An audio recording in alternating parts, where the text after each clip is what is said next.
Welcome to the Dividend Talk podcast, episode 285. How to find US and European dividend growth stocks. European DJI, it's been another mad week in the market. One of our aristocrats ends its streak, and we'll get to that in the news of the week. But all that aside, how have you been? Are you still keeping up to date with all the madness going on in the market? Yes, of course. You know, it's my morning ritual with a coffee when I wake up, and then in the evening, quickly do a check if I missed anything. Of course, I don't check my portfolio that much, but those times that I do check, I see it only going up. Now, of course, I deploy some cash, but even though you can see a clear rotation in the market, I think from high growth stocks to more defensive stocks, which benefits our portfolio naturally. But it's not so nice because it makes my yield go lower of the portfolio, meaning it will be more costly if I wanted to reinvest in my portfolio. Of course, it's not a stock market, it's a market of stocks. So there are always a few stocks on the radar that are attractively valued at the moment right now. But yeah, I mean, this week was fireworks, and also there we'll go through some of the dividend announcements soon.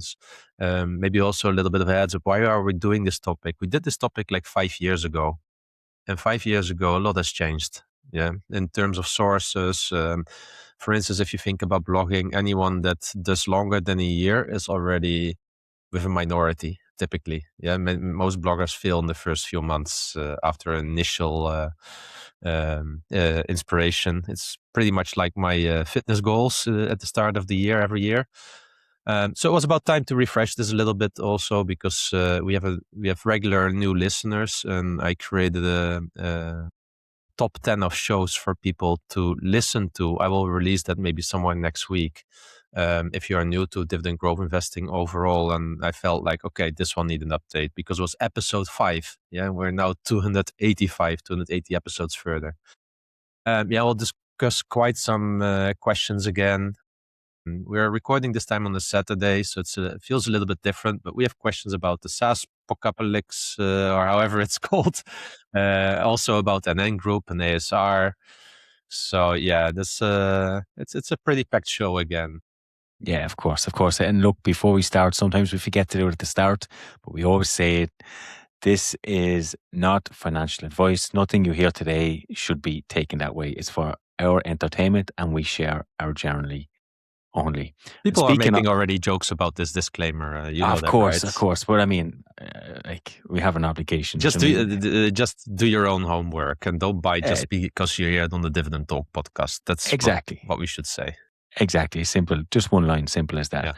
Yeah. But speaking of our journey, recently we were in Malmo and we were hyping up that we were going to help Diageo. Went over there. I lost the G a lot. I lost that, and I think in retaliation to splitting the G, I think the Diageo board have said, okay, enough is enough. The Irish obviously can't cut it anymore, and they have slashed its dividend. Yeah, it's unbelievable, but we saw it kind of coming. Full disclosure, on our Dividend Talk Premium, we gave it a safe score of 62 points, which means in our world barely safe. But hey, it was a safe one. I look back at the data, and if you look at it pure from a balance sheet point of view, income statement point of view, they didn't need to cut the dividend yet. But the direction was going down, and that's also what we said, right? If the free cash flow is going down, then pay attention to that because they may cut the dividend. So it happened. Yeah, and also last week you spoke about a good business, but not necessarily great dividend stock. We also mentioned Diageo there, so it was kind of up in the air, but I think it still caught many people by surprise in terms of timing. Not that it was to happen, but the timing of it, I think, caught many people still by surprise. Yeah, I think if you reflect, because I did a deep dive on them, I can't remember, is it maybe 1 or 2 months ago, and if you read the deep dive, you will see that I'm torn, because I have a kind of, I would say, an emotional attachment to Diageo based on Guinness and being Irish, and there's all of that, but quite clear in my deep dive that I am torn. But if you look at the data, that yes, it is definitely looking like a business in decline. And then they're talking about focusing on premiumization, better, not more. And it was all kind of, kind of fluffy. The timing did, I mean, honestly, I'd be straight. I was not expecting it right now. Maybe another year or two rambling down this road, maybe, but It was the first dividend in 3 years that got cut that we had wrong in our dividend premium service. Yeah, well, kind of wrong. I think that 62 was a little bit. I mean, if you look at the data, it's probably going to look at 59-ish questionable. I think 62 came from my own. So you gave it the benefit of the doubt. Yeah, I think so. Yeah, I mean, this whole narrative around young people not drinking, I don't know if it's just young people, but there's definitely a change in how alcohol stocks are being perceived. And I thought that they would have more time to figure this out. But look, to be fair, their balance sheet has bloated. They target, I think, 3 times EBITDA. I think they're well above that. Wasn't it also buybacks that really hurt them? Yeah, buybacks as well when they didn't really need to do that. So probably a good move for them, honestly, because they'll need the cash. It is a turnaround, basically. It feels a little bit like Intel to me at the moment. It's in a bit of a turnaround mode. Some really strong brands, as we said, but just because it's a good company on paper doesn't mean it's a good dividend paying company, and that's what we now see. Speaking, by the way, about buybacks, I was listening to the earnings call from Wolters Kluwer. Yes. So they did everything well. 8% growth, dividend growth, 7% underlying business, everything good. That's so frustrating. They cut the buyback allocated amount from 1 billion to 500 million. And there was an analyst asking there, and they didn't give a clear answer. He had to ask 3-4 times the same question until it became clear that one of the things they take into consideration is going into negative equity. And Wolters doesn't want to. So effectively, they're at the limit of their buybacks at the moment, because what they've been doing, if you think about what equity is, right? Equity is your retained earnings and then your repurchased shares. If in your history you repurchased more shares than you ever earned in earnings that you retained, so after dividend payments, let's say, then you go into negativity. And that's what happened here. And that's a result of over the last 4 years buying back 4 billion in shares at a 40 multiple. And, what did they get? Maybe 0.5% share decline of that. And now they could have had a strong balance sheet with ample cash on there to turn on the buyback machine at 62 euros. And no, they can't. They will only buy back 60 million till May. I feel offended by this, yeah, and I've been always criticizing companies buying back shares at such elevated. I understand why they do it, because they typically look like this. Okay, if we can reinvest the money at more than, let's say, 10% return on investment internally, we'll use the cash for that. If we can't find that opportunity, we'll buy back shares. Yeah, better use of the cash. But to go into debt to do this, yeah, and then to buy back, that's what Wolters Kluwer has been doing. I'm really not happy with that, because now that they need it, they're not doing shareholders a favor. And I wish they were like Warren Buffett, who said at Berkshire Hathaway, like, okay, under this share price, we buy back shares. Above that share price, we don't, because we consider it overvalued. Yeah, and here we are. Now they can't. Now they have the opportunity of a lifetime to buy back shares, and they don't have the money for it because they can't go into negative equity. And we don't want that, right? We see this with Starbucks already. It just weakens the balance sheet. So for me, this is something I was really pissed off on. Everyone knows, I think, that I've been initiating a position in Wolters Kluwer. I knew this. This is not a surprise about the buybacks. I went full into it, but the fact that I buy shares because I see this as a long-term dividend player, they even reconfirmed again that they will be growing the dividend over time. That's their first priority. So that's where we are aligned. But you can still be criticizing management. Yeah, we don't need to be in love with the company. You can still have a harsh word with them, because they need to learn from this. Yeah, now they are going to buy back 500 million. So they use all the retained earnings probably from upcoming year. So they will not necessarily strengthen the shareholder equity portion of it, yeah, after dividends and either. So I was a bit offended with this, almost, you could say. You can see it on me, right? I'm responding to this. Yes, I can.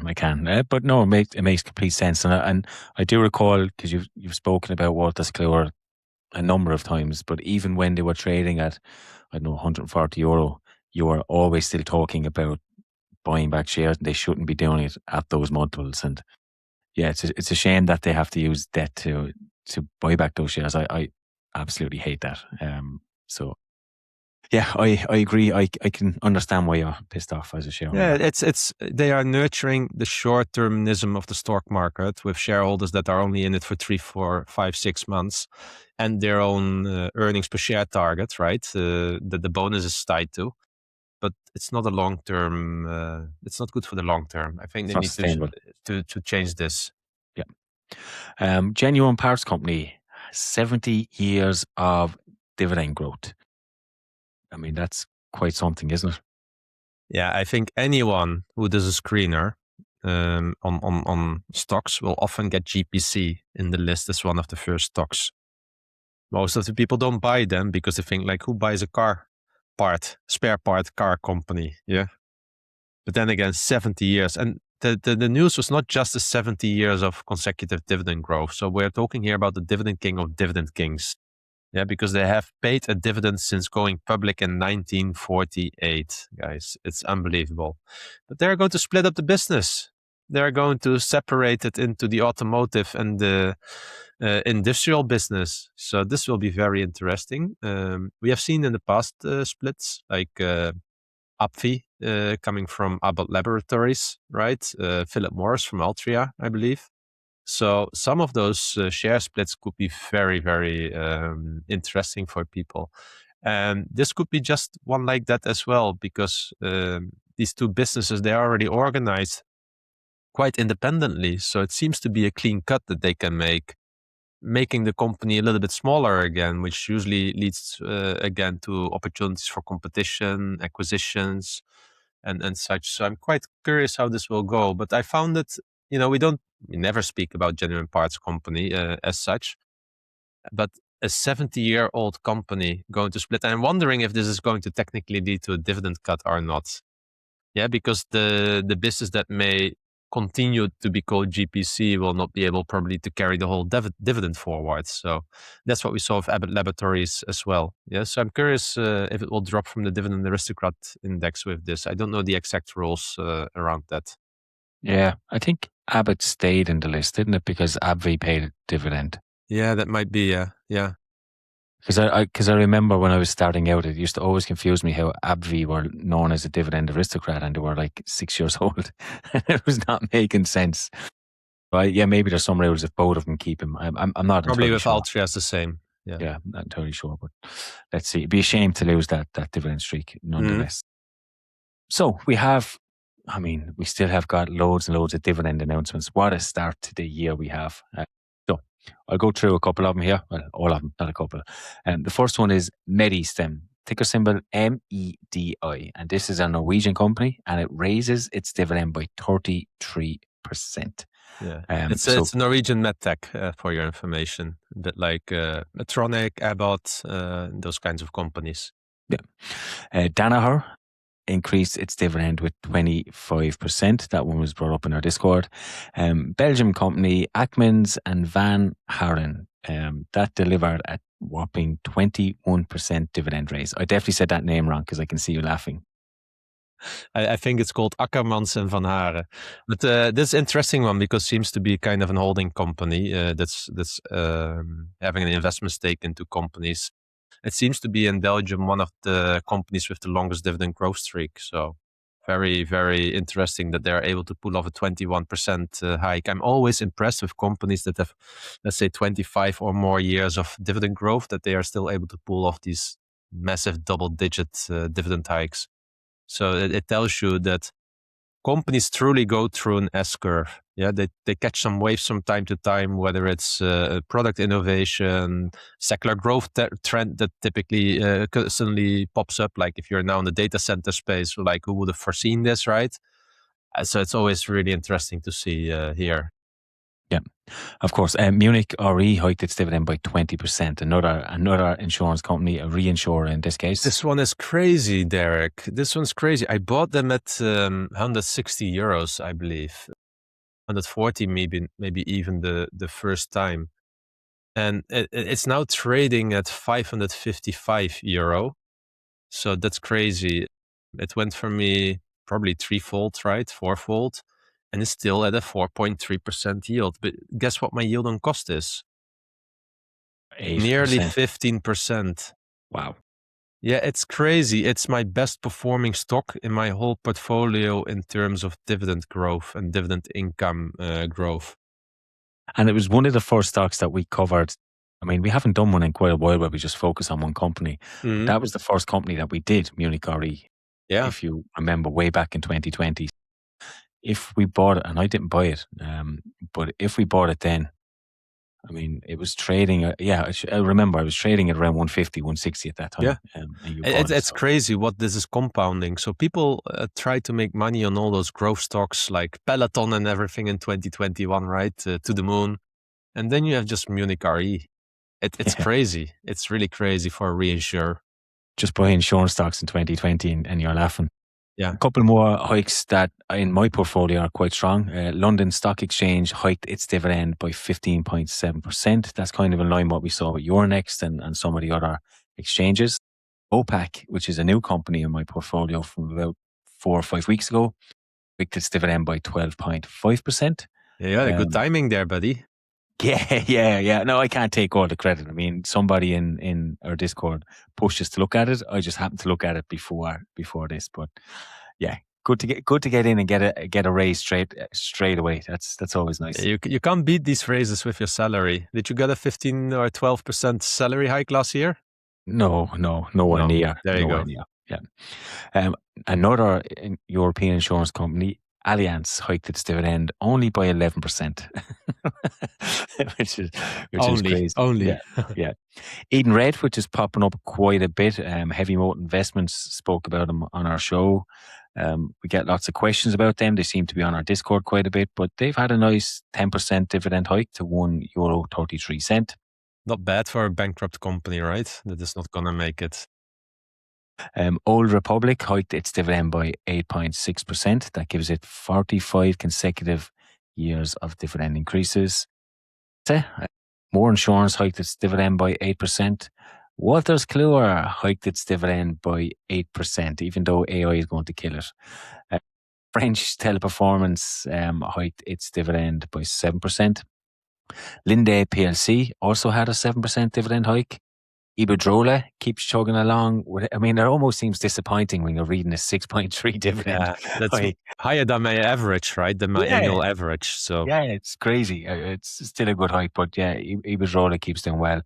Enet increased its dividend by 5%, and last but not least, probably the lowest raise in my portfolio behind British American Tobacco is Alberts, the Dutch engineering company hiked its dividend by 1.7%. But again, look, lots and lots of double-digit hikes. What we have seen the last 2-3 weeks in our portfolio is crazy, Derek. I can't give them different words. It's just crazy. Yeah, I mean, there's so much cash there to increase the dividend.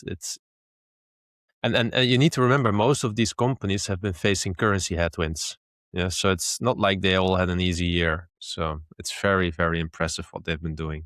Yeah, and the speak going into the year was we're in an AI bubble, there's a market crash, and there's a lot of fear in the market.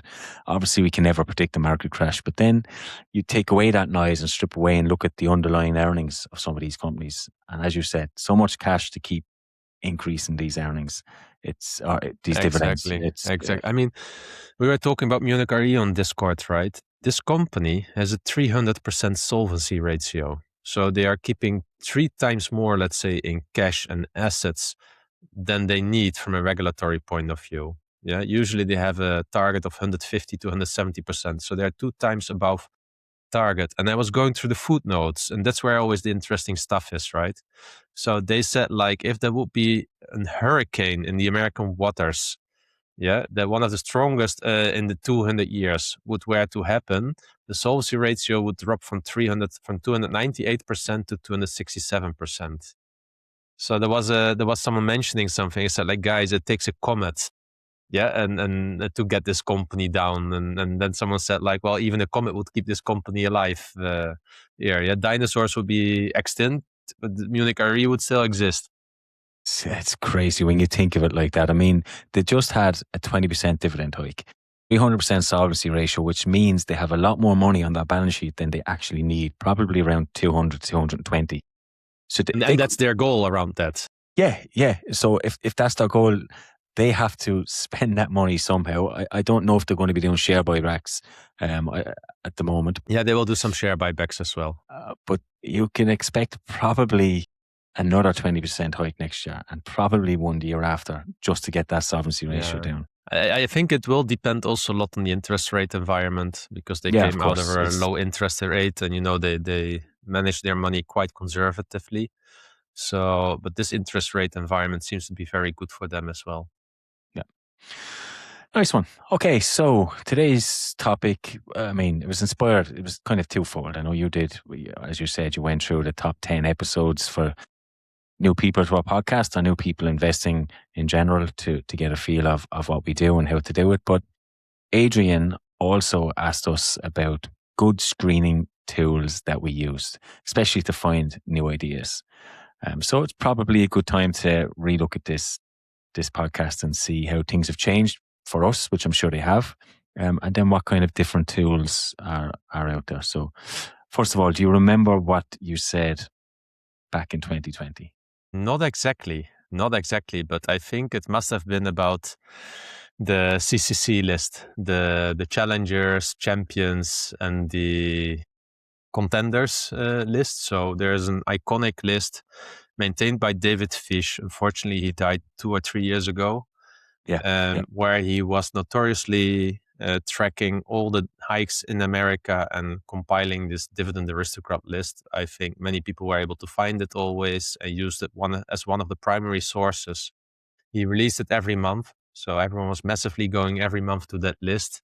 And that's where there's a wealth of information about your American dividend stocks that could be of interest to dividend growth investors. Yeah. So I remember, and the reason why I remember is back before we did that podcast, just before, maybe a couple of weeks before, I did a video for myself on that subject. So I had a little watch of that. It was about 10 minutes long. And yes, you were right. It was around starting with the CCC list, downloading that list, which was fantastically maintained, as you said, and then having some kind of high level metrics. I mean, there's a lot of companies on that list, right? And you can't look at them all. So there was metrics around dividend yield, dividend growth, and shareholder rule and all this to try and narrow it down to about 5 or 6 companies. But also, you mentioned bloggers at the time. Dividend Growth Investor, which is your namesake without from the US, say.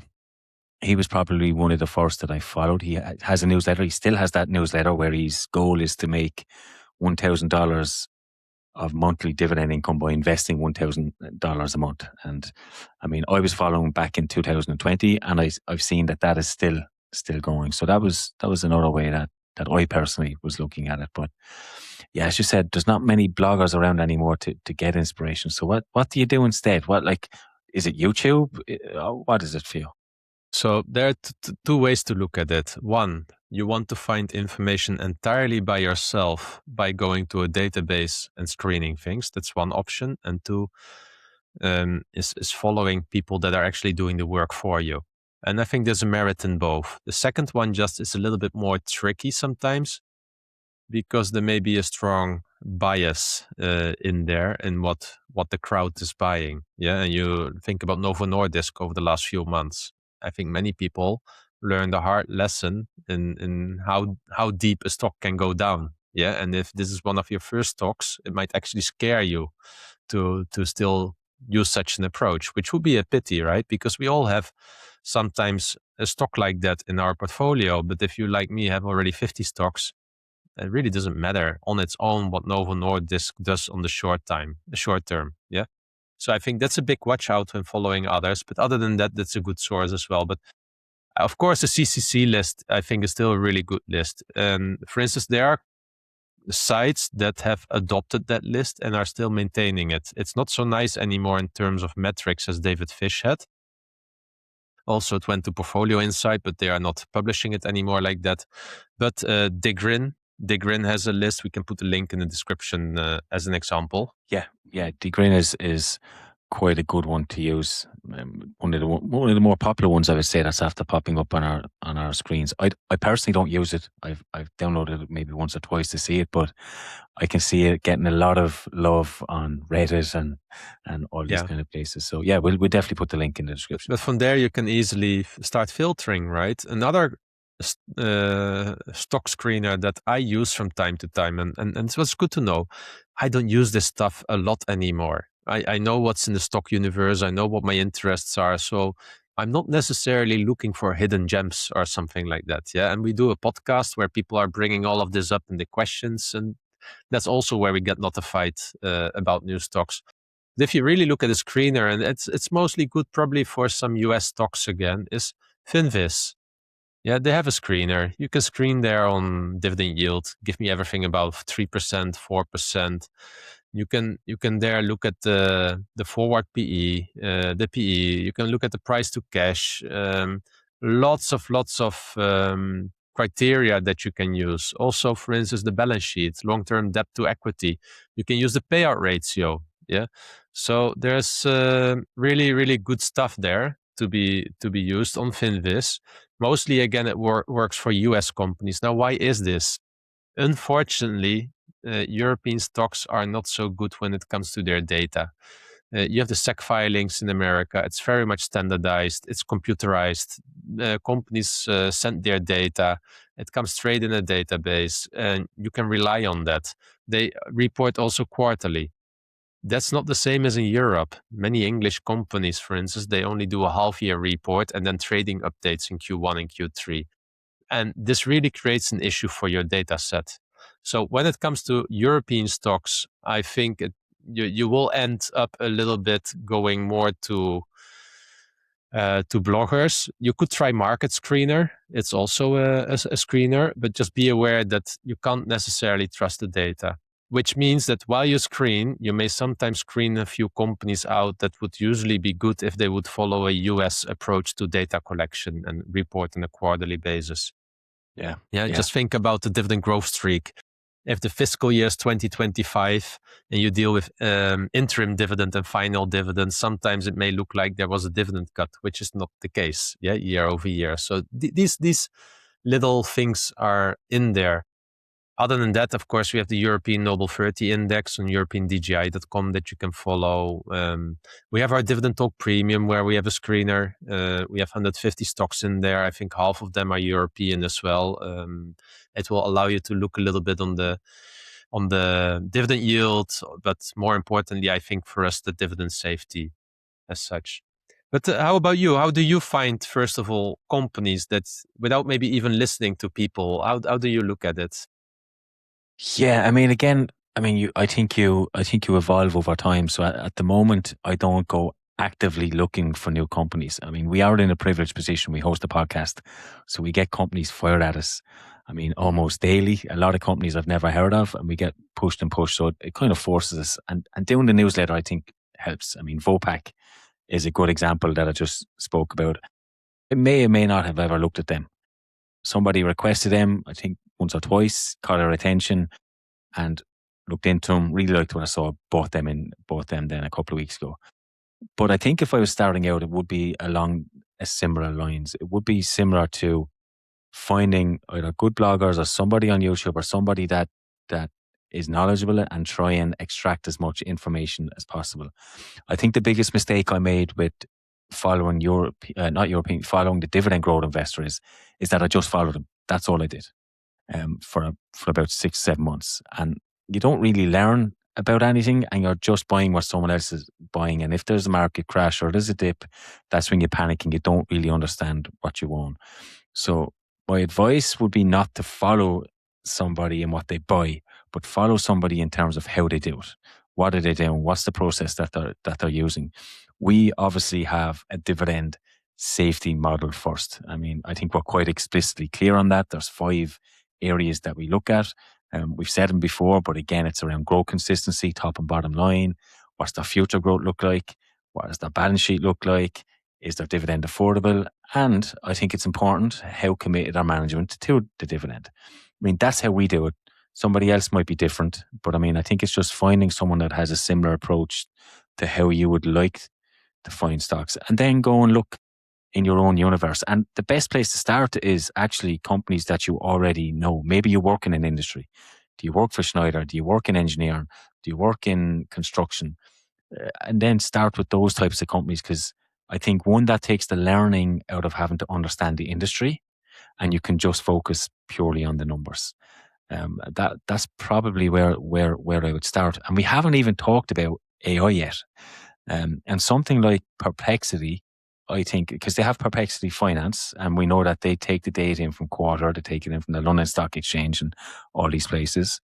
But what's even better than that is, you can go there, you can get an annual report, you can put it in, you could look at an insurance company, you might see something like solvency ratio and have absolutely no clue what that means. You just ask it, what is solvency ratio? And it will tell you.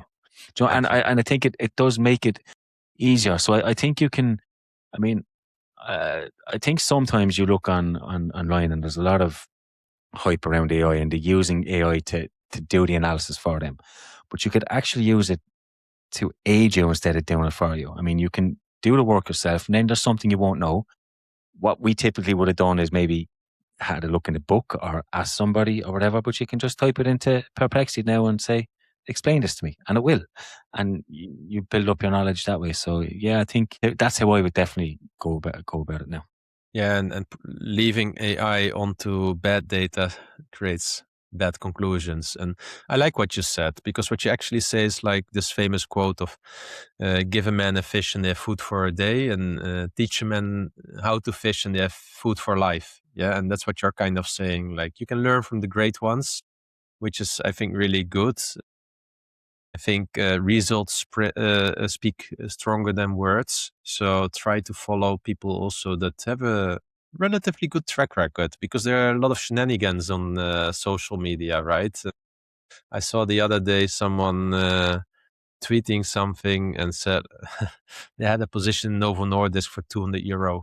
Yeah, their portfolio was so much down after this result, and I thought, like, yeah, and it's not with disrespect to the small investor, but I think if you have a portfolio of 500 or €600 and it goes down in a single stock, I mean, there's no man overboard. It can hurt for the individual.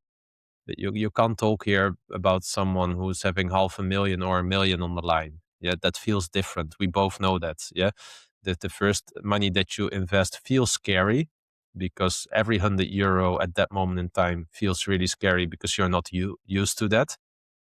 But if you look at the journey, the most return at that moment in time you get from adding cash to your brokerage account. That's what is building your wealth in the first few years. Yeah. Yeah, and I think actually if you buy a company and it dips at the beginning, because we had a couple of people on the show, a couple of German investors, Pepper Shares was one that they got in just before COVID, and then obviously COVID, their portfolios dropped, and they stuck with it. And maybe there's a good lesson in there, because I mean, look, it's different if you sit as somebody that, as you said, put $1 million. I mean, money is relative. I mean, it's a lot of money to people, but if you're putting in, I don't know, €100 or €200 to start, and you lose 90% of it, probably what you get out of that is some type of learning of, okay, why did I pick that company, and what could I have done better? And you can't learn that by watching people on YouTube or listening to a podcast or reading a book. You just can't learn that. You have to learn that through experience. And I think we've all done that. We've all chased yield. We've all picked companies that I had it with following Jason Fieber, and he brought Kimberly Clark on my radar. And this was the so-called toll gate model, right, of oil pipelines. And then in 2016, the oil glut comes. The CEO, I think his name may even be Kimberly, said, yeah, dividend safe, literally a quarter before they cut the dividend. And what do you find out? Well, a toll gate only works if there is liquid going through a pipeline. Yeah, but if there's no liquid going to the pipeline, forget about the toll gate. Exactly, it can't work. I mean, exactly. So, and that's what you learn the hard way, right? And you learn, like, okay, those narratives, those one-liners, they only hold until they don't. Yeah.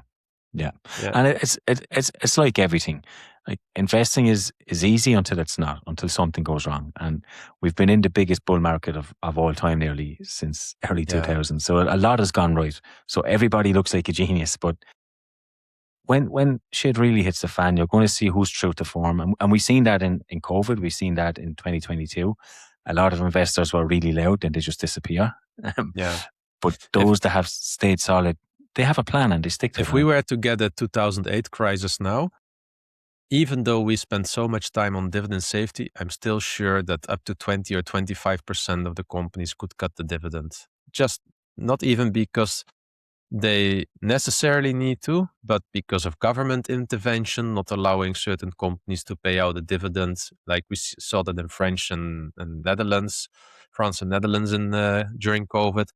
It could be maybe because they are in the blast zone, so they just learn earnings there. And then you will have CEOs that will use that opportunity to reset the dividend because they were already a little bit on the high end as per or more than their liking. And it is never waste an opportunity, right? They would say, but because they like more buybacks, as an example. Yeah. So even though we spend a lot of time on it, if there's such an event, I'm still sure we will get relatively big dividend safety impact to our portfolio there. But without that homework that we do, it would have been probably then 50 or 70%. Yeah, and that's the delta, and that's the wealth preservation that you're doing there in terms of income. Exactly. And if we done our job good enough, if they do cut a dividend, we'll have a plan in place of what we will do. Exactly. And I think that's important. And it's not always sell. We get asked that question a lot. It's not always sell. It depends on lots of different things. But without putting in the work, when you're having to put in the effort, when you're in a distressed or an emotional state because they've cut the dividend, you're going to have a certain bias and maybe you'll just panic sell. But if you have the work done beforehand and you know, okay, they might cut the dividend, the balance sheet is a little bit leveraged, but if they cut the dividend here, it's going to allow them to return to 6, 7, 8% growth over the next 2 or 3 years. I'll keep that company. But it's hard to do that when you're emotional. Sure. So maybe because US stocks are easier to find. Yeah. So when it comes to the European ones, I think this is the reason why we created this podcast in the community, because we are on our own. The data providers are not strong enough. So in that case, if you really want to, and why maybe people want to invest in European dividend stocks, because of the currency. Yeah, if you live in a euro-based currency and have too much dependency on another currency like the dollar or something like that, you may not like that. There are people in Europe that say, I don't want any European stocks. I don't believe in the future of Europe. I only want US stocks. Yeah, and there's a point to be made for that as well. Go ahead, but you will have this currency risk like you saw last year. You can hedge that, but let's assume therefore you say like, no, like myself, I want half of my portfolio in European dominated currencies. Then I would say, yeah, just join Facebook and Discord, first of all, and just ask a question there. Tell which country you are interested in. Ask which top 10 quality stocks in Europe would be a good anchor in your portfolio. Secondly, come to EuropeanDGI.com. There's the Noble 30 index, but you will also find a few other lists like best German stocks, best UK stocks, best Dutch stocks, quarterly dividend payers in Europe. Not every list is up to date. Here, it takes me a lot of time to maintain that, but still you see a lot of companies in there, and probably 80 or 90% of them have continued to grow the dividend over time. So I think these are all good starting lists to really look at. Then there are really good accounts to follow. For instance, even American accounts like Brandon Van Zee, if he's listening, shout out to him as well. He, for instance, reports a lot of dividend hikes as well from American companies. And there are people from the community talking a lot also about all of this. So, there's a lot of information then where you can follow some individuals that are doing their best to report also on European dividend stocks as well, or UK dividend stocks. So, yeah. I have to say, we were hesitant about starting a Discord channel, and we were kind of pushed into doing it. I would say, peer pressure, if I say, but I'm so glad we did, because I think Facebook is good, but I think definitely on Discord we get a lot of interaction about different types of companies. There's actually I mean, people talk about the earning, and it has their own little kind of, I don't know what, it's like sub headings or whatever they are, sub Discord channel. I don't even know what the correct terminology is, but you've all these different sections and it's channels, and it's easy to track. And people ask questions, and there's so many companies been mentioned. I mean, even Eastern European companies that we'd never maybe even look at come up quite regularly. So yeah, I think this quarter has been great for us. Not just to plug our channel, but I think generally, I think my point is just kind of find a community that aligns with what you're trying to do, and then just pure volume of numbers that are people that are interested. You are bound to learn about new companies, and interesting companies as well. And you can always ask questions then about that company, because somebody will have the knowledge in that company that you won't necessarily have. So, more than 700 members there. Not too bad. Yeah. Okay. Yeah, more than 700. It's good. So yeah, I mean, I think probably going to be similar advice to what we said way back in episode 5 or 6. I just think our own journey has evolved into something different. We have our own universe of stocks that we kind of stick to.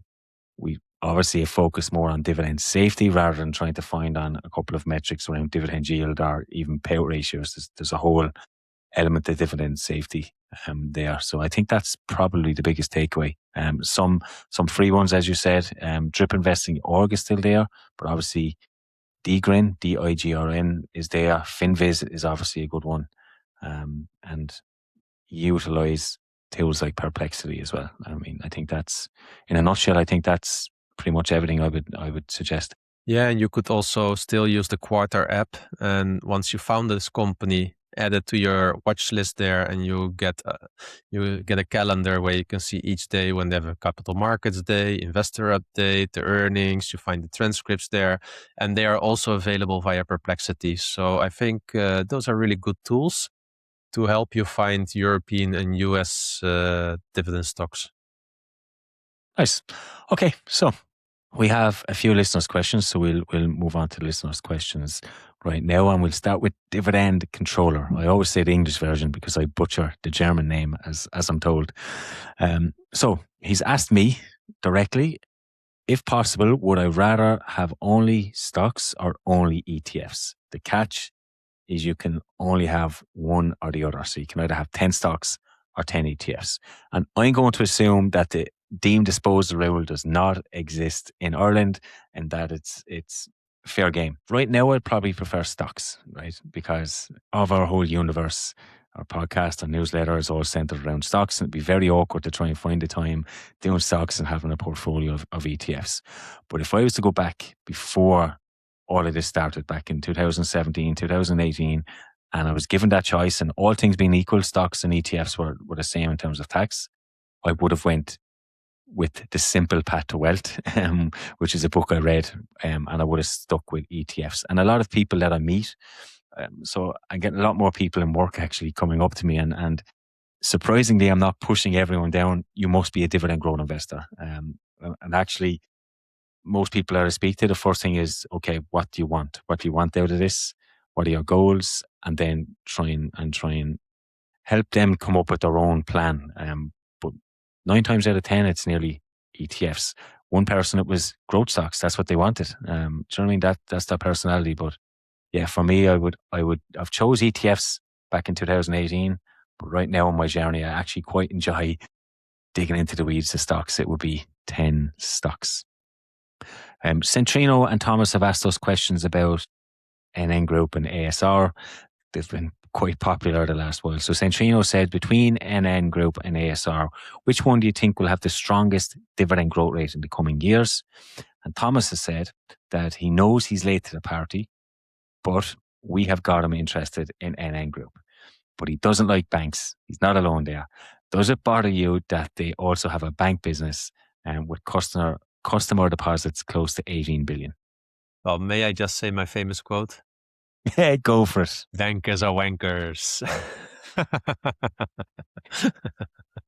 I think we're pretty known for this one here. Still working on the website to get the merch online. But look, maybe the Centrino question first. I'm a bit biased there, and I think I mentioned this also in the past. I see the NN group management a little bit as the cowboys.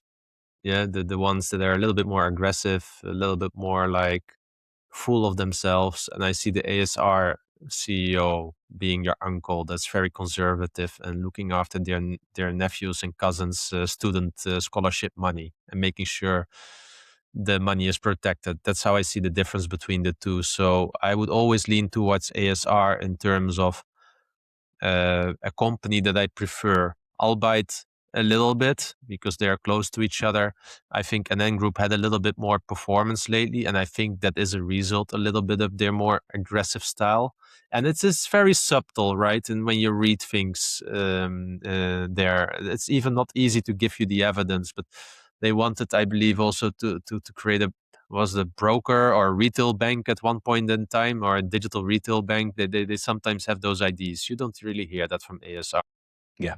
On the other hand, NN Group is also saying like, we are not going to buy up all those pension plans, right? We don't necessarily see that as making us a lot of money.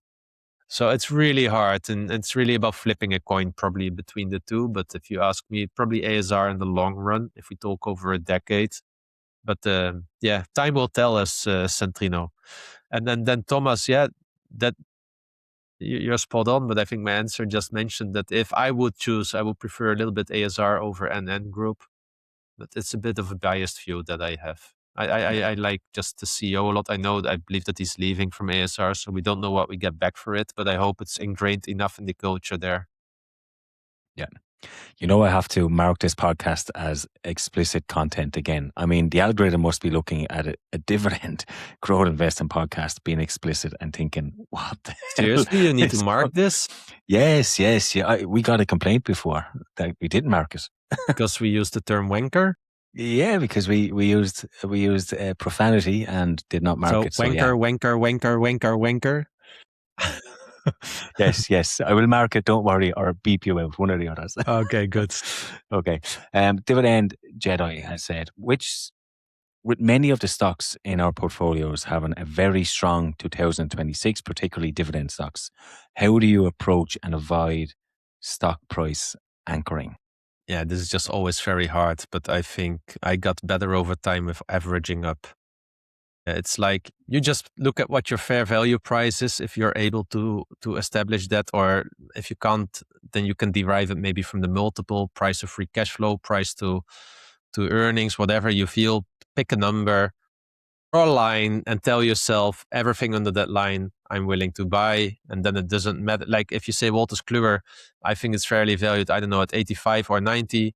Anything below that line, you should be able to buy. I think you need to set a target differently so that you don't think too much about the share price. Think about, I am buying income. As long as the share price is under this level, I'm fine with buying income because it gives me a certain yield, starting yield, and a certain opportunity to get enough income out of that. Yeah, the problem with that is it can be a moving target, because if you've done your job well enough and you have somebody like Microsoft and you've had 12% growth, 12% growth, 12% growth over 5 years, you're sitting there over 5 years and you're still anchored onto a price that you've analyzed them on. Yeah, but who uses a price from 5 years ago? Yeah, I mean, maybe even 3 years ago or 2 years ago. You just need to look at this on a yearly basis and just be patient. I've been looking at Wolters Kluwer for 5 or 6 years. I know, yeah. Yeah, it's the first time half a year ago that I started buying Wolters Kluwer. So, and I've been asked often, like, why are you not buying? Why are you not buying? This company's only going up. Yeah, I don't want to buy 35 multiple for a company like Wolters Kluwer. Yeah, it can go up to the moon. I just don't want it for that price. Yeah. Here we are. Patient has been served. Patient does work, but also what works in terms of price anchoring, I feel, especially for US stocks and interactive brokers, it's drip investing. Once I have that turned on, it just does it automatically. I don't have to worry about it, and I don't have to make that emotional kind of thought, do I want to buy that company? Dividend comes in, reinvested automatically, away it goes. It takes away that pain for me. Stefan has asked about European insurers. they have been kabooming lately, as we say on Facebook. But what do you think are the tailwinds for that industry, and do you see that continuing? The tailwind for the industry so far is, and I mean, come on, Derek, I just did my renewal for the car policy, car insurance, and it went up by 18%. Yeah, 18%. So doesn't that tell you enough? As long as they are able to do that and the whole market is doing this, there is a lock-in for us. Yeah. And you know how it goes with this, all these online brokers, they are also like repackaging everything from Allianz and such. So I agree. RMS has asked us about the SaaS apocalypse. I can't remember what you called it earlier on. It was quite funny. But what is the negative impact of AI on financial companies? He personally thinks that it is ridiculous. yeah, I'm also now getting to the camp that it's a bit overdone, and I've been saying this actually for quite some time. I think that AI on the short term is overhyped, on the long term is underhyped. I still see that we are around the phase of 1996, 1997, where we had those start pages, crack lists, and everything, where we were just digitizing the yellow pages. That's where I see us now. We're digitizing something that we're using today. I think the real change will come when new businesses start that invent a total new product. Think about social media. We didn't have that in the 90s. Facebook didn't exist. MySpace didn't exist. Google came up. Didn't exist before that with Alta Vista. Yeah, we were using the encyclopedias. So there will come stuff that we cannot probably envision now, and that will really be the driver. I follow Steve Eisman, the guy from The Big Short. He has his own podcast. I can really recommend that one. I believe it's every Friday he releases a weekly wrap up, and he had a conversation the other day about the spend on data centers and the return on investment. Can you imagine that ChatGPT will be, with the investments that they are doing, that $20 a month is enough to make a profit? Yeah, how many clients do you need in the world? And for me, LLMs, those models are already commoditized. We can choose so many. We can go to Claude, Perplexity, Gemini. We can use all of them, and there's not a lot of difference, right? There is some difference, but not a lot. So it's already a commodity, and we're talking about 2026 here. And they changed so fast. I mean, ChatGPT was king. Howard came out, that failed. Then you have Gemini. Now you have Claude. I mean, there's probably a whole lot of Perplexity, as I mentioned before. And I think Perplexity, I got an email saying they have Perplexity Computer or something where it can run tasks in the background. That's about €200 a month or something. But there's so many options. For an average user, they're probably going to be confused which one is the best. I get asked that quite a bit. What is the best? And are they going to be willing to pay €20 per month for each one? No, I mean, the average consumer doesn't have easily $100 lying around or in the euros lying around. Also, there's competition with Netflix that are hiking the prices all the time, HBO. So I think this will be really, really hard. So yeah, I do believe that AI is, I mean, for me, it's the biggest technological revolution I've ever seen in my life. And I find it really interesting to be part of that. I do think that this will totally change the world in 10, 20 years from now. I do think that we're now in the hype cycle. The real innovation is happening. Don't get me wrong. I mean, Anthropic, what they are releasing on a daily basis at the moment. But it also shows that it's very easy to do it once you are having it. Yeah, because if you can launch so many products every day, first of all, you have great execution. That's of course kudos, and that, but it also means there's no moat. I'm really a believer in the slow compounder concept. If it takes 10 years to build a business, it takes many years to break it down as well. If it takes a few months to build a business, it can be broken down in a few days. Yeah. I think this whole thing with AI, we're still in a discovery phase, I think, and learning how to work with AI. It's the gold rush now. Yeah. And created opportunities. Walter's Clue, for you example, I must admit, I didn't buy any, but I was buying puts on them, and they have gone 75% up. I mean, since earnings. I bought them the day of earnings, so their earnings was good. I flicked through, I think you posted on, so I bought some puts, and like straight away it was like, boom, they just doubled in price straight away. I was like, happy days. Yeah. Yeah. So, and then some businesses will be impacted. You also need to know that some companies, it took 4 or 5 years for those companies to truly be impacted. Yeah. I think it was a really nice chart was online about ATMs. Yeah. Coming in, and then the bank tellers. Yeah, it took 4 or 5 years for the bank tellers in banks to start declining in terms of numbers, while ATM was growing. So I think we will see this as well. Some companies will be slowly disrupted. They will not be able to change, and they will become the next Kodak. There will be some companies even in our portfolio that might be at risk of that. Yeah. But the space that AI is suggesting at the moment, that's what I don't see happening so fast. I mean, if you have no mode today, then you can always be disrupted.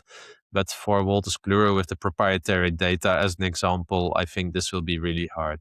I think it will actually, for them, they can upsell now with productivity enhancements via AI. Yeah, I agree. La Finesse has asked us about having lots of positions in our portfolio. And if you have more than 20, which we both do, how do you keep up with all the companies, all their news, understanding the business, while having a social life and family life and working all at the same time? The Quarter app is really a time saver there, as such. And other people watch TV. I just read an annual report. Yeah, that's the difference. How many hours do people spend TV or spend on their phones? Yeah, but also you don't just go out and buy 40 companies straight off the bat. Adding them, I assume, as you analyze one. So you look at a company, you analyze it, you understand that you buy it, and that is the ideal way. Maybe you buy 2 or 3 at the same time, but that's your ideal way. You shouldn't be just buying 40 and not putting in the work beforehand, I would say. So I'd be quite comfortable. I have 30, 34 positions. Yeah, and once you have analyzed them and you write down what your thesis is, you only need to check your thesis once in a while. There are companies that I hardly ever look at, and I'm sometimes even surprised. Oh, they are in my portfolio. Yeah, like I give you an example. Chesnara is in my portfolio. I look at them maybe once a year, see if there's something changed or not. It takes me 10, 15 minutes, and I move on again. It's such a stable, reliable business that actually sometimes I spend most time on my smallest position because it has the most turbulence going on than on the big ones. You really think I lie awake about Microsoft or Unilever or Danone? You just check once in a while what's going on there and you move on. Yeah. Fair Trade has asked the honest opinion on Wolters Kluwer and Novo Nordisk. If these are not a buy now, why are they not? So yeah, I always get Fair Trade. I always get triggered about if not a buy. Yeah, because now we're on a very slippery road of investment advice. So I will not look at it like that. Sorry, here, because we also need to watch out with that. But look, if you liked Wolters Kluwer at 120, nothing really changed. So why wouldn't you like it at 65?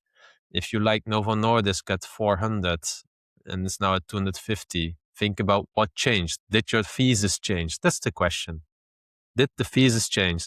I do believe that in Novo Nordisk, the thesis changed for many people. It's not Ozempic anymore, the number one brand. It's now Mounjaro from Eli Lilly. Novo Nordisk had fail after fail after fail, just stupidity, even if the underlying drug may be quite good enough. So with Wolters Kluwer, let's say I've got a higher level of confidence in the thesis than in Novo Nordisk. There's just like, if you would write down what Novo Nordisk would need to do well, and you did it, let's say in 2025, and you would look at what you would expect management to achieve in that year, I think they achieved nothing of those milestones. So then the question is this really a good company? So here the question then also becomes, are you buying a cat in a sack? Yeah. So I have Novo Nordisk. I have an average price of 400. I'm holding. I'm not selling. I still feel comfortable with that. But watch out with this one, guys, because there's no evidence of management that they are doing the right things. There's just none. Everything what they are doing seems to go south. Yeah. Yeah, I mean, it's two different companies. Wolters Kluwer, I think, are caught in the blast zone of some AI bubble at the moment, whereas Novo Nordisk is poor management. And I think that's That's how I would summarize both of them. Take of that what you will. Ryan has asked us 2 questions. Do you guys ever look at 13F filings to see what the super investors are buying and selling for inspiration, entertainment, or maybe even learning? No, not necessarily, because we have people like Dividendology who does that, and then they report the top 10 statistics, and sometimes I see something in there. But for inspiration, but how often are there dividend stocks in it? Yeah, sometimes. And that goes back to a point earlier about finding someone, finding a community, finding online people that you trust that do something for you. And I think Dividendology is that for us in terms of 13F filings. He's not the only one, mind you, but there's a couple of people like that on YouTube that I would follow that would give me that information. I don't have to actively go and look for it. They do all the work for me in that. And then the second part of the question is there a certain portfolio yield that's the goal or that you keep in mind? Not as such. What I have is, on average, on buy, I want to have a 3.25% purchase yield with a potential to grow by 6%. And then the yield will go up over time. So I think my portfolio yield is 3.8, something like that. Let me quickly check. No, 3.5 now, yeah, because the portfolio ran up quite a bit. Usually it has been more towards 4% historically. So it's a little bit down now due to the portfolio increase. But the risk, if I would have that, and take this example, I would now need to buy a lot of high yielders to compensate for the current yield. So the current yield is not so interesting for me. It's the projected annual dividend income, the PADI, that's important for me. And the starting yield and the potential in dividend growth. That combination is for me the triangle. Yeah, exactly. I think when I began, 3% yield was probably my aim, with about 5-6% dividend growth. In reality, my portfolio yield is 5.5 at the moment, and dividend growth is still quite strong, it's around 6%. So I've a higher yield. Yeah, you're doing better than I do with that. Yeah, I got quite lucky. Quite lucky in some of the insurance. No. Luck is where hard work and preparation meets opportunity. Derek. Right, I think right place, right time. You're more focused on a smaller portfolio, I think, compared to me, and you're waiting longer with starting a position. That's what I noticed. Yeah, patient. Tell my wife that, will you? Connor has asked a question. Okay, it's about French withholding tax, and this was quite an interesting question. It was asked from an Irish resident as well, and I don't have the answer for this. But with French withholding tax, our understanding is that it should be 12.8%. Okay, other members have said that it's been higher than this. I think around 28%, based on your broker, and sometimes you have to fill out forms and not forms. Surely all brokers should do the same thing, and you automatically get the same rate based on where you are as a resident. Now, I don't know I don't hold any French companies at the moment, so I don't know. I don't know what the tax is at the moment. I know, he's right, Connor, and I know what the issue is. Go on. We are waiting for the faster implementation of the European Commission so that we can easier reclaim dividend tax. So the issue now is that you would need to have dividend vouchers, for instance, from interactive brokers, which probably cost 100 or 120 euro per voucher. So it makes it very unattractive. When you live in Sweden, the bank does it for you because they are kind of obligated there. We spoke with Dividend about this, who are currently in this working group to make it happen, right? To get to the 12.8%. But there's no incentive, Connor, for our brokers typically to do this, because they actually have a different business model, and for this they would need to have administrative support. And for instance, I believe interactive brokers will probably do this via a clearance provider, and that's probably like a manual ticket and everything, and that's why it costs so much. You would also need to get a tax residence, and then getting your tax residence document or a stamp on the forms will also cost you a little bit of money. And for instance, in my case, the Polish government, they would like to see it translated in English. Yeah, they just don't respect the European law in that regard. So there are just a lot of manual hurdles why this is the case. And the European Commission is having this directive that they're working on it so that this can be all done digitally. and very fast. And I believe is it 2028 they want to start implementing that. So I hope that there will be a broker there that picks it up quickly, like Saxo Bank or DEGIRO or Interactive Brokers, that we have it fast. But I'm not holding my breath. Probably it's still 2030 when we start to benefit from this. But that's the issue, Connor.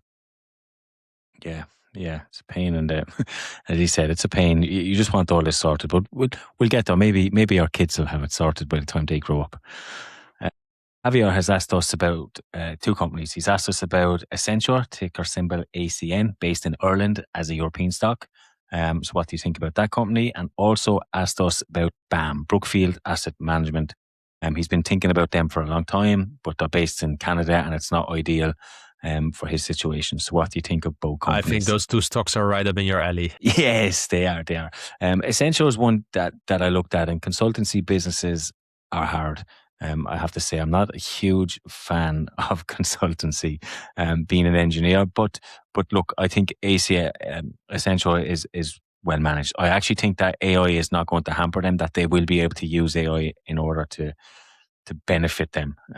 But when we go through tough times, one of the first companies to be cut will be these types of companies. So I'm kind of on the fence with them. I did a deep dive on them. I was on the fence then. My conviction is not strong enough in them. I'm kind of too or throwing. I don't know.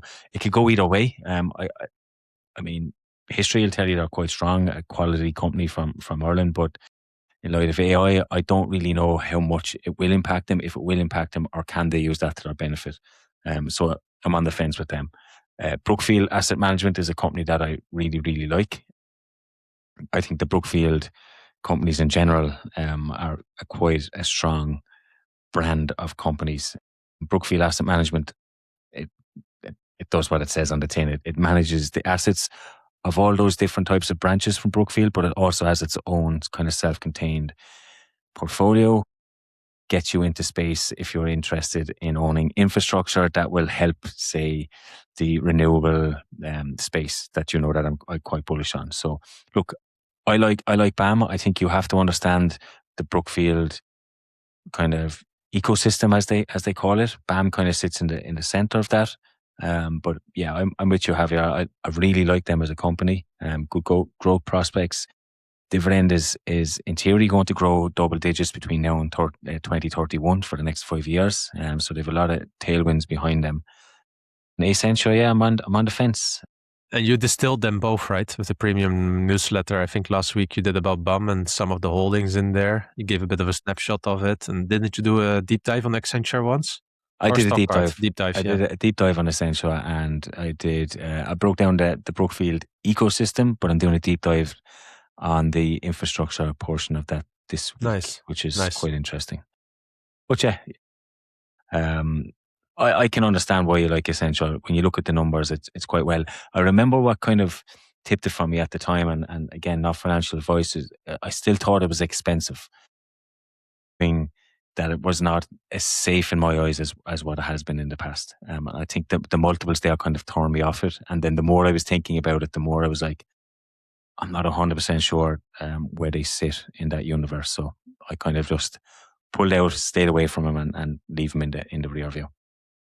Okay, last question is from Trevor. I saw a lot of dividend talk posts featuring spectacular hikes for insurance over the past few weeks. Given the growing shadow banking concerns in the US life insurance sector, do you have any plan for de-risking if US hits European names? No, I've not given it a lot of thoughts yet, Trevor. Not yet, but I know what he's pointing at because more and more reports are coming up about some liquidity issues with some of those lenders and providers of money. Yeah.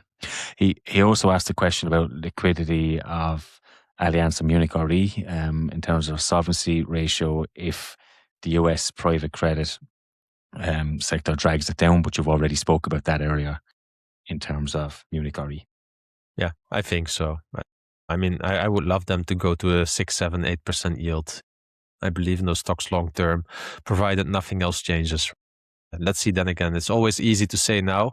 It's hard, very hard in the moment when everything is going to shite. Exactly. Okay, that is the end of our show. Again, Thanks to all our listeners. Thank you for all the questions. We do really appreciate all of them. And hopefully we will see you all next week.